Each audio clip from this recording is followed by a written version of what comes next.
አስቀድመን ኃጢአት ከመስራታችን በፊት የእግዚአብሔርን ቸርነት ነው የሚያሳየን። እግዚአብሔር እኮ መሐሪ ነው፣ ዳዊትን ማረው፣ ከሌን ማረው እያለ ያሳየናል። ልክ ኃጢአትን ከሰራን በኋላ ደግሞ የእግዚአብሔርን ፈራጅነት ያሳየናል። አንተ ይህንን ኃጢአት ሰርተ እሱ ለአንተ ይህን ሁሉ ነገር አድርጎልህ አንተ ግን እንዲህ አድርገህ አስቀየምከው፣ አሁን እንደው አታፍርም ወደ እግዚአብሔር ስትመጣ ብሎ ሰይጣን ወደ እግዚአብሔር እንዳንመለስ የእግዚአብሔርን ፈራጅነት ያሳየናል። አሁን አብዛኞቻችን ልክ ኃጢአታችንን ካሰብነው በኋላ ለራሳችን ነው ይቅርታ የምናደርገው። ከኔ በላይ እኮ ኃጢአት የሰራ ስንት ሰው አለ ብለን እናስባለን። ሌሎች ሰዎችን ነው የምናመጣው እና የኔ ኃጢአት እኮ ምንም ማለት አይደለም ሰው ሁሉ ይሰራዋል ብለን እናስባለን። ነገር ግን ኃጢአቱን ይቅር የማለት ድርሻ ያለው ማን ብቻ ነው? እግዚአብሔር። ቅዱስ ኤፍሬም ሶርያዊ ምን ብሎ ይናገራል? አንተ የበደልካቸውን ሰዎች ሂደህ ይቅርታ ሳትጠይቅ እግዚአብሔር ያንተን ይቅርታ የሚያደርግልህ ይመስልሃል ብሎ ይናገራል። ጸሎታችን ቅድመ እግዚአብሔር እንዳይደርስ ከሚያደርጉ ነገሮች መካከል አንደኛው የበደልናቸው ሰዎች እንባ ነው። ለምነ ነው የማይሰጠን ከሆነ አንደኛው ምክንያት የበደልናቸው ሰዎች እንባ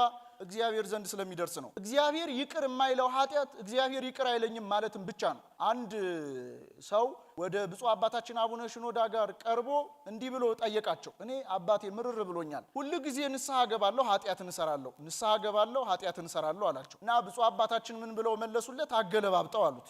አንዳንድ ሰዎች እንደሚሉት ስጋ ወደሙ መቀበል ዓይን ያጠፋል የሚሉ ሰዎች አሉ። ማህበረ ቅዱሳን የሰራው ጥናት ላይ ነው ያነበብኩት። እና አንዳንድ ሰዎች ደግሞ ሞት ያፋጥናል የሚሉም አሉ አይደል?